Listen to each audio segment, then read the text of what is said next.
Hello, my name is Hershel Yerrabelli, and I'm a junior at Conard High School in West Hartford, Connecticut. Today, I will be presenting my independent research project on quantum computing and medical diagnostics. In this study, I specifically implemented a quantum support vector machine approach to classify Alzheimer's disease from MRI images. In this presentation, I will provide a brief background, the motivations for this research, the methodology, results, and finally, a few concluding remarks. First, I'll explain a few important concepts. Alzheimer's disease is a progressive neurological disorder that erodes memory and other key mental functions. It is caused by brain plaques and tangles, which lead to the death of brain cells and significant brain atrophy. Alzheimer's affects over 6 million Americans as of 2023, making it the sixth leading cause of death in the United States. Alzheimer's disease progresses in stages marked by increasing brain atrophy, diagnosed primarily through MRI to observe structural changes in the brain. Early and stage-specific diagnosis is vital for personalized treatment, prognosis, and planning. However, manual MRI diagnosis is time-intensive, subjective, and relies on specialist radiologists, with early detection being particularly challenging due to subtle initial changes. Research on using machine learning for medical diagnostics, notably Alzheimer's, highlights its benefits. Enhanced accuracy through pattern detection, rapid data analysis, and consistent diagnosis. However, challenges include the need for substantial computational resources, the complexity of algorithm development, and reliance on high-quality data. These considerations prompt the exploration of quantum machine learning as a potentially more efficient and powerful solution compared to traditional machine learning. Now moving on to the computing side of the project. Classical computing relies on bits as the fundamental unit of information, represented as either a 0 or a 1, and it processes information using deterministic operations through logical gates. In contrast, quantum computing uses qubits, which can exist in a state of 0, 1, or both simultaneously due to quantum superposition. This allows quantum computers to perform calculations in a probabilistic manner, leveraging quantum phenomena like entanglement for potentially more efficient problem solving. Here is a graphic on the differences between the machine learning processes of the two types of computing. The theoretical advantage that quantum computing has suggests that QML could outperform classical ML methods for complex problems involving large datasets by leveraging quantum parallelism. In this project, the ML methods of SVMs and QSVMs were compared. In this flowchart, classical encoding maps the data to a high-dimensional feature space, which classical SVMs use to find an optimal separating hyperplane. In parallel, the same data parameterizes gates in a quantum circuit, encoding it into quantum states within a quantum Hilbert space. Then, a QSVM utilizes a quantum kernel matrix using the superposition and entanglement properties of quantum states to calculate the similarity between the data points. The comparison highlights the potential for QSVMs to perform certain computations more efficiently than classical methods, especially in higher dimensional spaces or where classical kernel computations are intensive. Currently, literature lacks comprehensive studies that evaluate the performance of quantum algorithms in comparison to traditional machine learning classifiers.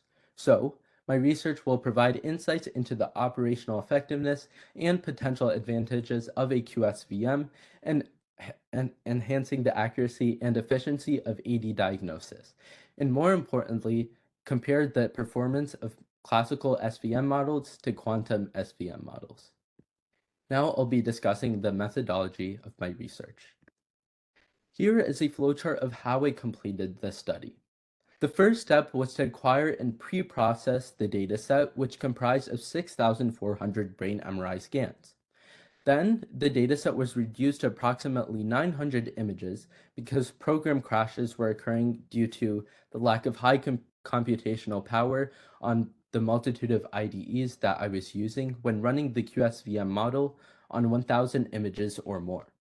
Then the features of those images were extracted to facilitate numerical analysis of the images. At this point, the research separated into two branches. In one pathway, the ML models would be created with dimensionality, reduction of the features, and in the other, the ML models would not be created with a reduction. In each of the pathways, the SVMs were trained and went through ROC curve analysis, while the QSVM went through further dataset splitting and the quantum fidelity kernel, along with the ZZ feature map, were created for the quantum machine learning model. In the end, all the models were evaluated and the results were interpreted. So now a bit more information on the data. The study used a pre-processed Kaggle dataset of 6,400 MRI scans categorized into 4 Alzheimer's stages: non-demented, very mild demented, mild, and moderate demented. The images were standardized in size and pixel intensity, converted to grayscale, and resized to reduce complexity while preserving diagnostic details. Finally, they were flattened into one-dimensional vectors for numerical analysis with pixel intensity as features. The features of the images were dimensionally reduced through principal component analysis. PCA reduced the images to 4 principal components. A scatter plot, shown on the left, was created to visualize the PCA of the MRI dementia data to identify any patterns that may be useful for future classification. The reduced dataset that resulted from the PCA was then visualized using TSNE, shown on the right, projecting the high-dimensional data into a two-dimensional space, enabling the visualization of the data's clustering behavior. Now onto the ROC curve analysis. This ROC curve indicates excellent performance for the classifiers with areas under the curve being 1 or 0.99. These scores mean that the classifiers have perfect or near perfect separation between the positive and negative class. The ROC curve here shows a significant drop in the classifier's performance across all classes compared to the model without dimensionality reduction, suggesting that the classifiers are not doing much better than random guessing. Now moving on to the classification reports of the 4 classical SVMs, which are linear, RBF, polynomial, and sigmoid. Without reduction, the linear SVM performed quite well across all classes. The accuracy and average scores are also high. With reduction, the performance drops significantly across all classes, and the accuracy and average scores are much lower. For the RBF SVM without reduction, it shows moderate performance with accuracy and average scores being lower than the linear SVM. Again, with reduction, there's a drop. With the linear SVM, there's a drop in performance. Thirdly, without reduction, the polynomial SVM performs well, where accuracy and average scores are relatively good. With reduction, there's a decline in performance, but it's not as severe as the previous two. And finally, without reduction, the sigmoid SVM performs poorly across all the classes, with accuracy and average scores being quite low. With reduction, however, there is a slight improvement in some classes, but overall, the performance remains poor. Now moving on to the quantum side. Here is the visualization of the feature map when creating the quantum machine learning model. This quantum circuit diagram represents and portrays quantum computations. For now, I'll be moving on, but in the Q&A section, I can talk more about these computations.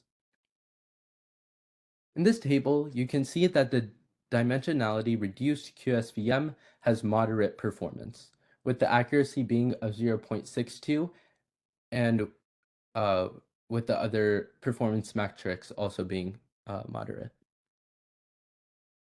In this table presented is all the model's accuracies. The linear SVM had the highest accuracy without dimensionality reduction, so it is the best model for this dataset. However, the QSVM was unable to output a result due to the multitude of features without their reduction. When you run a lot of data through a QML algorithm on a classical environment, the quantum simulator will run out of space and memory because of the lack of computational power. You have about 2 minutes left. Since the QSVM model had the highest accuracy out of all the models with dimensionality reduction, it is safe to assume that the QSVM has high potential to be in the range of high-level performance as the linear SVM if it is run on a quantum computer or even a classical environment with lots of computational power. This research can be improved if I have access to high-performance quantum simulators/quantum computers. This will allow training to expand on the entire data set. In addition, exploration of quantum deep learning models like QCNNs can result in better image classification. Overall, this study advocates for further investment in quantum computing to boost computational power and refine algorithms. It also predicts QSVMs to surpass traditional methods in diagnostic accuracy, benefiting patient outcomes. And finally, it urges expanded research on quantum computing to unlock QSVM potential for real-world medical applications. Thank you for listening, and now I'll be open to any questions.